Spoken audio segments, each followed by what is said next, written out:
surprise to no one, but Joe Biden came out yesterday, named his pick for his VP, Kamala Harris. A lot of people in the media, press, Democratic Party hacks, including Bernie Sanders, are lauding Kamala Harris as some type of champion for the working class, when in fact her record both as a prosecutor, San Francisco's district attorney, then California's attorney general, and now the senator from California has been abysmal, both as far as domestic policy goes in the Senate as well as foreign policy. And let's do a quick dive and let's see what type of progressive champion Kamala Harris purports to be, but is in fact has been just a puppet for the military-industrial complex, the prison state, Wall Street, and the prison-industrial complex as well. So here we go. Kamala Harris laughed about jailing parents over truancy, but it's not funny. And again, it's just ridiculous on its face. Jailing parents over truancy, how the F would that help kids get to school if their parents are in frickin' jail? It's ridiculous. So here's the video. Let's check it out.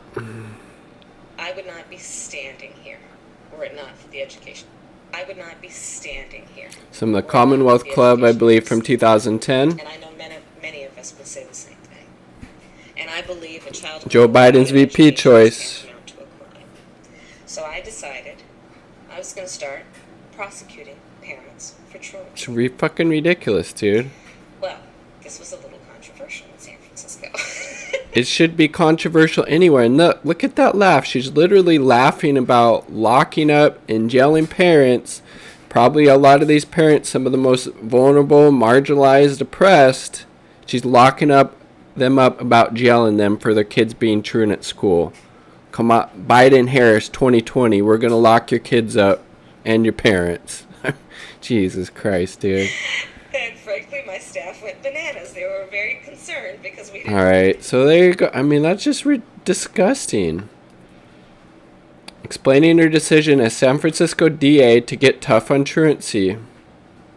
Yeah, here we go. Critics of truancy crackdown say such efforts unfairly target poor parents and children without actually helping students. Again, it's not... It's just so ridiculous. Like... Okay, and then... Kamala Harris fails to explain why she didn't prosecute Steve Mnuchin. Steve Mnuchin is now Trump's Secretary of the Treasury. And Mnuchin used to be the former, I believe, CEO of One West Bank. They were accused of a lot of financial crimes during the Great Recession. So here's a response. And he was at One West Bank. It's a decision my office made, she said in response to questions from the Hill shortly after being sworn in as California's newest U.S. Senator. We went and we followed the facts and evidence. It's a decision my office made. You know what a decision her office also made, again, when she was San Francisco's DA, was to go after those parents, throw them in jail for their kids being truant. Okay, so she's not willing to go after this huge financial corporation for massive financial fraud, but she's willing to lock up parents for their kids not being in school. That's Kamala Harris. Not some progressive champion. She's a center-right politician who's beholden to the carceral state, to the military-industrial complex, and to, you know, the capitalist overlords on Wall Street as well. Steve Mnuchin, guess who was the only Democratic candidate he donated to? It's Kamala Harris. Yep, so Mnuchin was CEO of One West Bank from 2009 to 2015. Look at this. Prosecutors at the California Attorney General's office said they had found over 1,000 violations of foreclosure laws by his bank during that time. But she followed the facts and evidence, the decision she made not to prosecute, and predicted that further investigation would cover many thousands more. So literally thousands upon thousands of financial or violation of foreclosure laws by One West Bank. Steve Mnuchin was the CEO. Kamala Harris didn't think it was worth prosecuting them or going after them. It's fucking ridiculous. Okay, another example. And then her horrible policy record. Or her platform, I should say, when she was running for president, which she failed abysmally. I don't think she got any delegates. I looked through a list earlier. The lowest that went to 2, and that was for Tulsi Gabbard. Didn't even see Kamala Harris's name on there. I believe she dropped out before her home state, actually. She would make community college free and four-year public college debt free. She didn't spell out the specifics of how she would accomplish that, and she didn't sign on to Bernie Sanders' campaign proposal to eliminate tuition at public college because she doesn't really support it, obviously. And then does not support broad student loan forgiveness plans during her presidential campaign. Though she had a targeted loan, so more means testing. Though she had a targeted loan forgiveness proposal for student borrowers who started businesses in low-income areas, kind of similar to a Pete Buttigieg type of deal. Okay, so doesn't support tuition-free college, doesn't support universal student loan forgiveness, some type of ridiculous means testing program. Okay, we got that one. And here we go. Move that out of the way.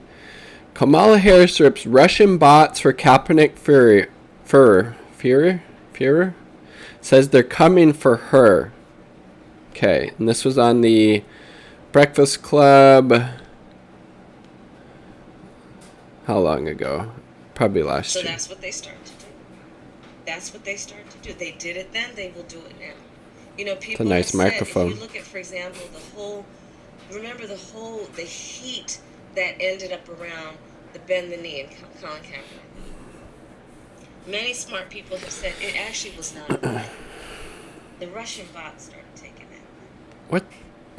Literally, what the fuck is she talking about? And again, I wouldn't be surprised if she was a huge proponent of that Russiagate nonsense. So, laughing about locking up parents for their truant kids, deciding against going after One West Bank and their CEO Steve Mnuchin for literally thousands upon thousands of violations of foreclosure laws. Doesn't support universal student debt cancellation.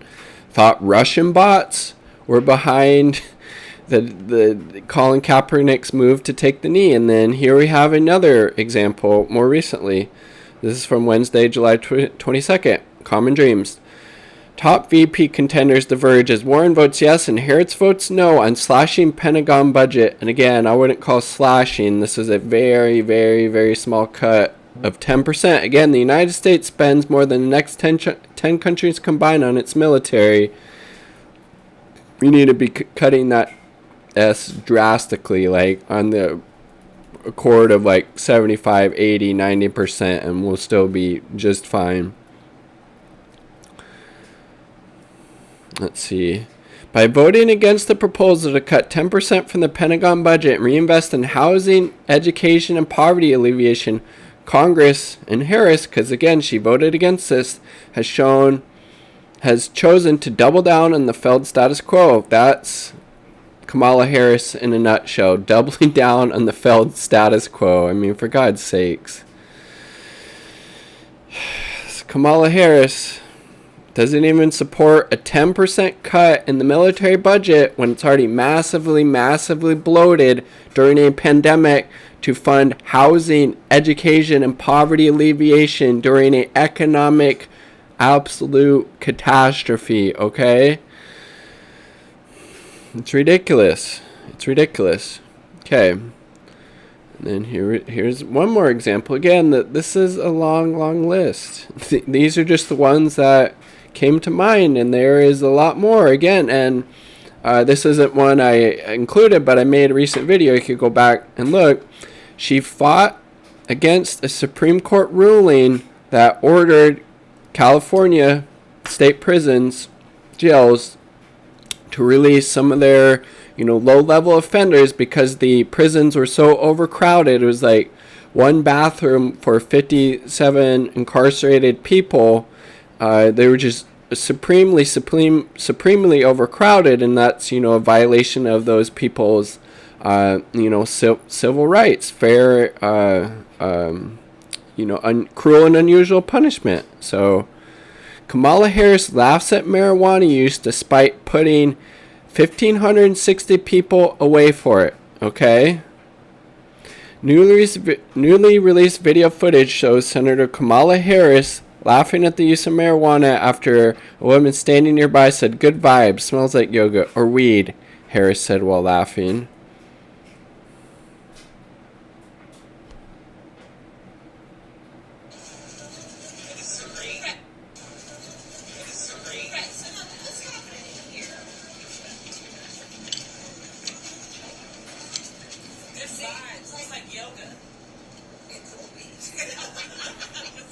And she even talked about smoking it as well. So okay for her to smoke with it or smoke it, but it's not okay for other people. Again, locking up people for non-violent offenses. And this was something I heard. Harris' dad criticizes her. Criticizes her. Let's see, what is this? Here we go. Kamala Harris' father said she disgraced her Jamaican family. I believe her dad was a Marxist. Jamaican family by using a fraudulent stereotype to joke about smoking weed. Again, so jokes about smoking weed, and while on the other hand locks up over 1,500 people. Senator Kamala Harris' father criticized the joke she made referring to her Jamaican heritage in response to a question about marijuana, according to the news website Jamaica Global Online. When Harris was asked on a radio show last week whether she had smoked marijuana, she jokingly said, "Half my family's from Jamaica. Are you kidding me?" Again, making jokes, saying that she's used marijuana in the past, while at the same time locking up over 1,500 people for the same non-violent offense of smoking cannabis that she herself claims to have done. Just the hypocrisy abounds. Donald Harris, a professor emeritus of economics at Stanford University, said in a statement to Jamaica Global Online that the senator's grandparents must be turning in their graves. Kamala Harris last year said that making marijuana legal at the federal level is a smart thing to do and the right thing to do, even though she argued against it, I believe, running for attorney general or senator, I think, the first time. She said she smoked a joint in college, and I did inhale. She said, "I just broke news," laughing. So again, look how disgusting that is. Like, literally laughing about smoking weed, which would be fine if you were, on the other hand, locking people up for the same thing that you're joking about on the Breakfast Club. Yep. So, I mean, her father's even calling her out. Her father's even calling it out. What's this one? And then here you go. Okay, last one. You can see there's a lot of baggage when it comes to Kamala Harris, and frankly, I don't think it's going to help Joe Biden's chances of getting elected. The people that were going to support Joe Biden already were going to vote for him no matter what. And having Kamala Harris as the VP, she doesn't come from a swing state. She doesn't support basically any of the policies that the left wing of the electorate supports. It would have made a lot more sense to nominate somebody like Barbara Lee, Nina Turner, Bernie Sanders, a strong, Democrat with, social democratic leanings that would actually encourage people to vote. But again, it's Biden. What do we expect, right? Wall Street executives are glad Joe Biden picked Kamala Harris to be his VP running. I mean, if that doesn't tell you everything you need to know right there, I don't know what will. Okay, so horrible, horrible record. As San Francisco's district attorney, as California's attorney general, as a senator from California, and ran an absolutely horrible presidential campaign. I think if she had actually doubled down on any type of progressive rhetoric or platform, she probably would have gotten a lot farther than she did. Again, she got less delegates than Tulsi Gabbard, and Kamala Harris was on stage after getting absolutely destroyed by Tulsi Gabbard for her record on criminal justice. She was like, well, she was basically punching up at me. She needs to make it on the same debate stage, even though Tulsi made it a lot further than Kamala did. So that's kind of funny. So again, Kamala Harris is no progressive champion. She's not going to stand up and fight for things that help the working people, the oppressed, the marginalized within the U.S. She's going to hold up, these neoliberal policies that benefit the top 1%, that benefit the police state, that benefit the military industrial complex, and Wall Street. So, and again, there's no you have to be foolish to think that you're going to be able to push Biden Harris administration to the left on any policy issue. Biden keeps doubling down on the fact that he would veto Medicare for all if it got to his desk. This is during a pandemic, okay? It's a shit ticket, and Biden did not help his election chances at all, in my estimation, by nominating her to be his vice president. Those are my thoughts. I would love to hear is in the description box down below. Peace. Much love.